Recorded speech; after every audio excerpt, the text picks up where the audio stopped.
Man, I did this frickin' video a while ago, and I cannot get Twitch to export it. It should have been last week's deal, but there's an issue with them getting just the one, because there's like one coming up here on different tables.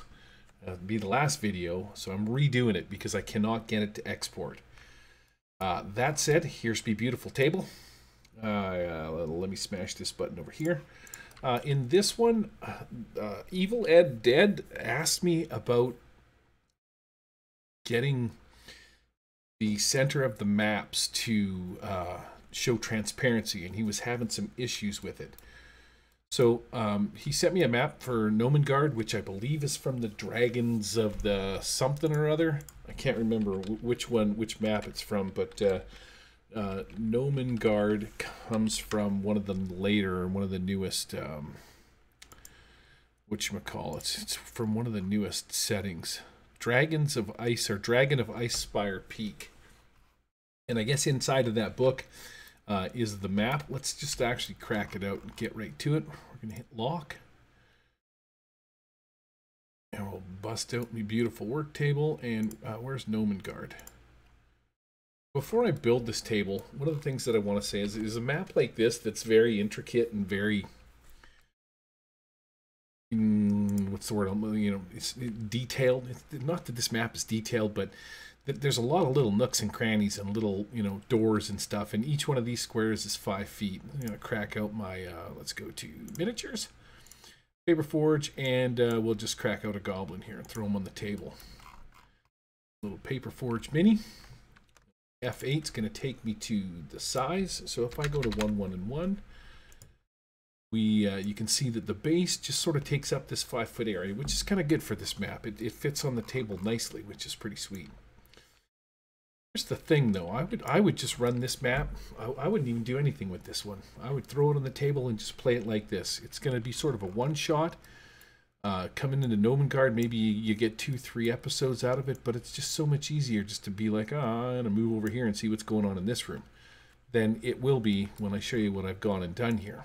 So this isn't a map that I would actually take the time to sort of build, but I did because Evil Ed asked me to. He was having some issues with this transparency. Oh, while that's actually going to load up, let me smash the old GIMP button and we'll get that loading in the background. We'll hit the build button on this so that I can show you what this looks like and some of the problems with it.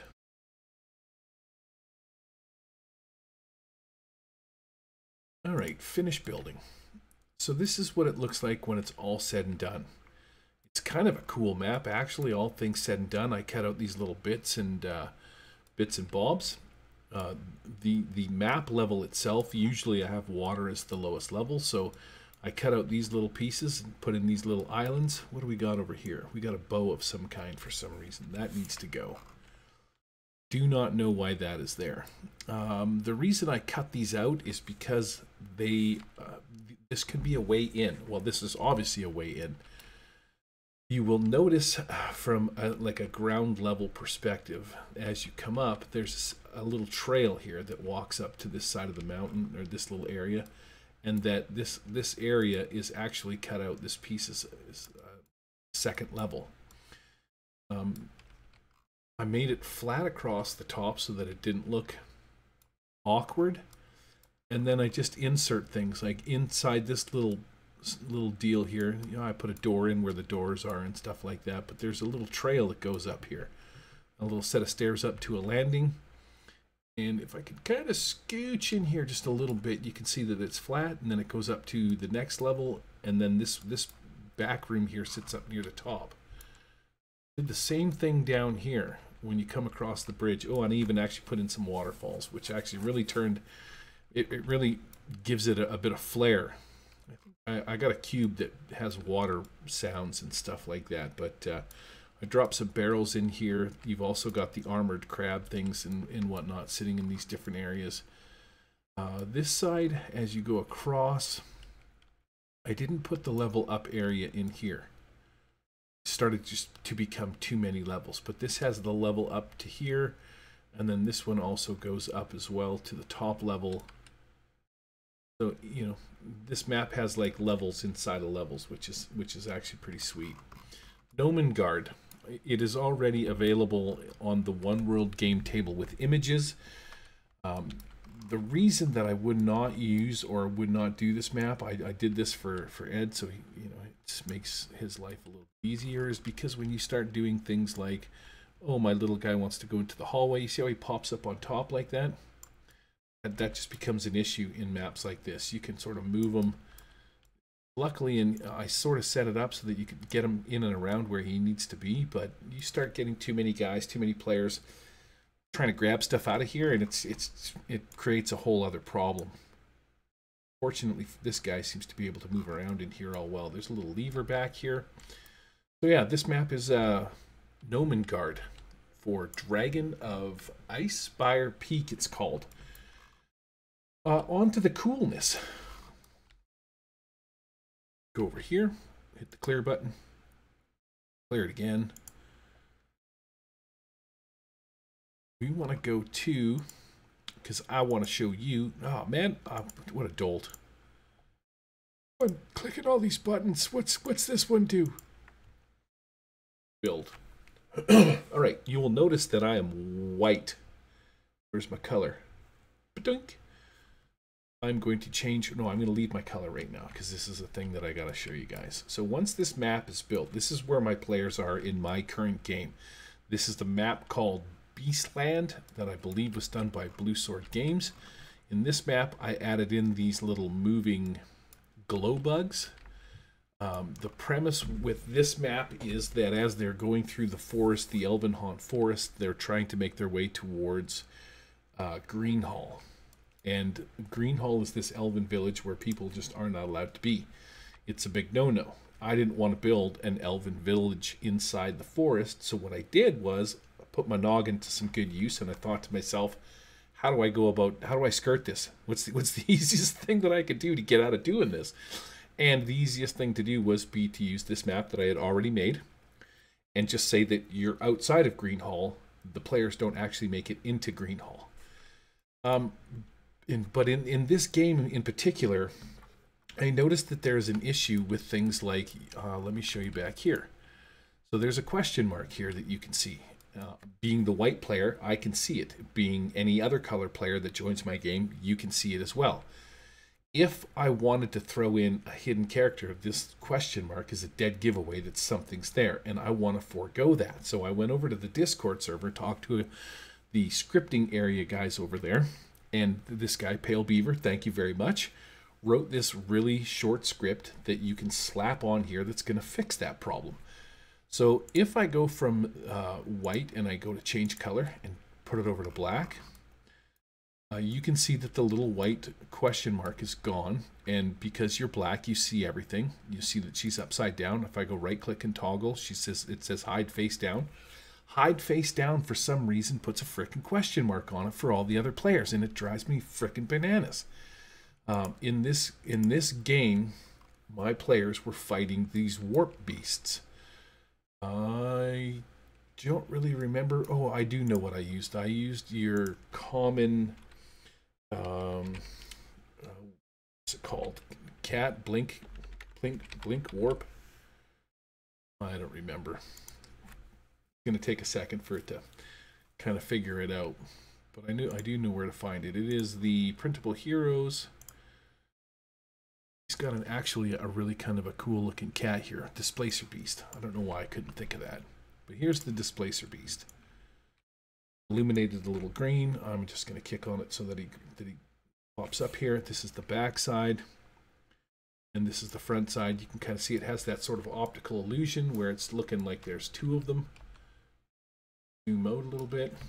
So this is my Warp Beast, and the premise of the Warp Beast is that he sneaks up on your ass, and then he lambastes you with his big friggin' spiky tails and injects you with poison, and then claws you, bites you, and then he blinks away to safety.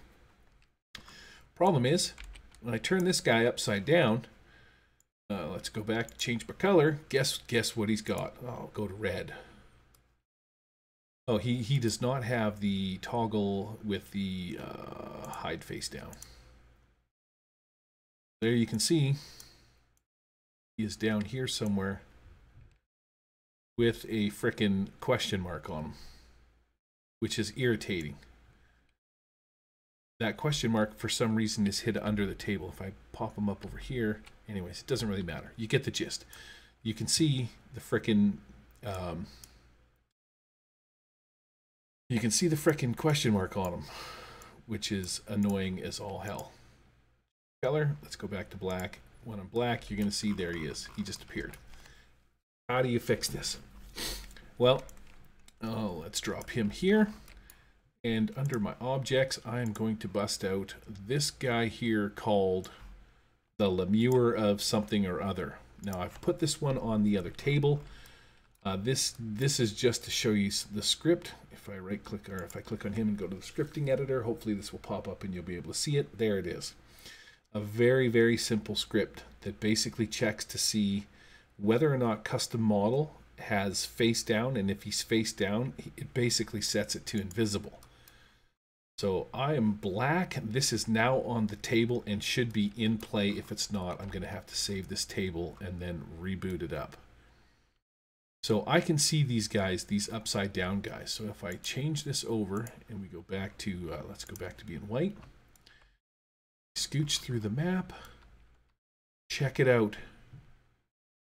How awesome is that? So you cannot tell that there is a dude, a thing, a person over here, over here. So here's the cool part. When my party shows up, it's just 3 people talking to him. It's these 3 elven ladies are like, you're not gonna pass. Don't even try it. You know what I mean? We got some hidden peeps in the back. Or maybe she doesn't even say that. Maybe she's just like, thou shalt not pass, and she slaps her friggin' staff into the ground and maybe explodes one of their heads. Any way you slice it, the cool part is you cannot see that. So if I go change color, go back to the old Game Master, and we'll shoot right back into that same view. Check that action out. They actually are there. I can see them, but my players can't see them. So if my players can't see them, they won't see the stupid upside down question mark. We'll flip this guy over and we will shoot back to change color. Let's go to blue. And he is completely gone. So now, being the Game Master, I now have the ability to take my little critter and flip him over, give it a second, and I'm going to move him where I want him to go. And then when I have the want, he's going to pop out. He's going to whale my players, which will make him visible. Attack and split. How awesome is that? Okay, so that's one of that scripting thing. I don't think I need to save anything on this table. If I go to, I will show you where you can find that. If you go to the One World game table with images, where are you? One World game table. I think it's number 5, but I'm double clicking. That script is on this table on a mini right here. So you can come here, you can right click on this, go to scripting, scripting editor. When this thing pops up, you just click in the center here, Control A will select everything, Control C copies it. Or you could just literally like save this thing, hide the question mark script.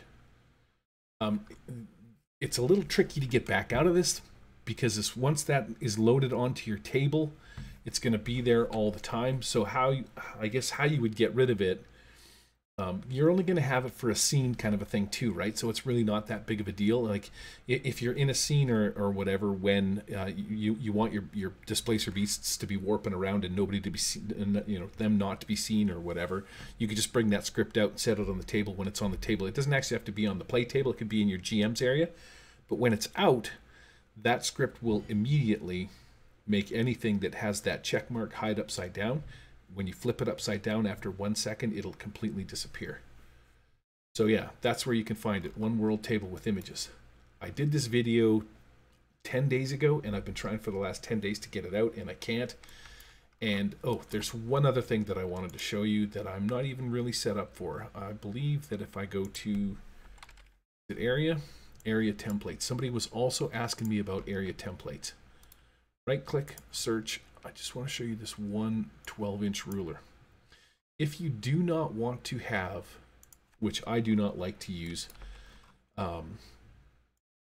grids on your map, you can take this sucker. So we're going to go to options and we are going to go to grids, show lines, and we are going to set the grid to not 11, 1 and to 1.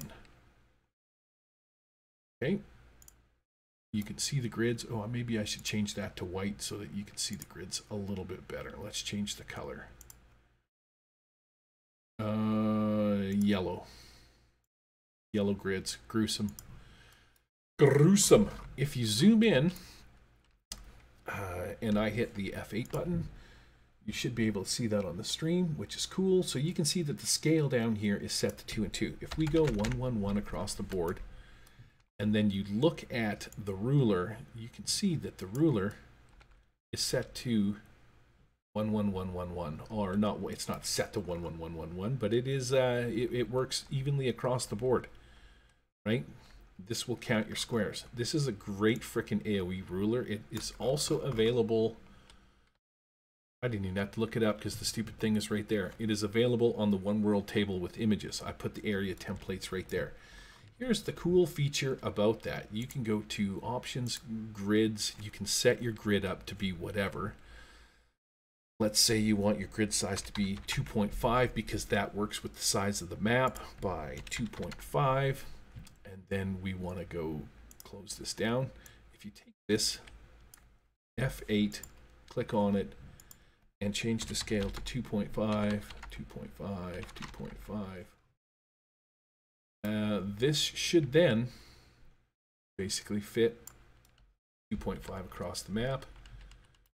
There's your squares to help set scale, which is pretty cool. You can actually turn off the grids so that you don't have to look at the ugly things. And there you go. That is an easy way for you to tell. So I would normally just set this 12-inch ruler to 1 across the board, and then that's going to represent 1 square if your grid is set to 1. Easy way to do it. And then you have, you can just click on it. Oh, the other nice thing about this too is it goes through things. You want to put it over here, you can zing it around through stuff. And there's also another cool one in here that I really like to use if I go to search and I want to go to large blast template. The cool part about these is that they set like an area. So if you want to set your thing up, what you're going to do is you're going to move this sort of over top of here. You're going to shrink this down so that this is now 3 squares. And that's how you would size this up. So if you have a template or a blast effect that hits 6, you can just shoot this up to 6. For example, one of my players has a cone or a dome spell. So I would put this right over top of my player. So looking down, lock it in place, hit F8, hit that, and then you can change the height. And look what stays. So now this thing is way up in the air and it is right over top of my player, and my player can totally tell where the area of effect is. Also too, you can just, you know, let your players do a deal with it because it doesn't really interact with things as well. These AOE templates are fantastic. Anyways, that's it. I'm going to hopefully this video will get pumped out to YouTube and I'll feel like my OCD is kicked out. All right. Peace out.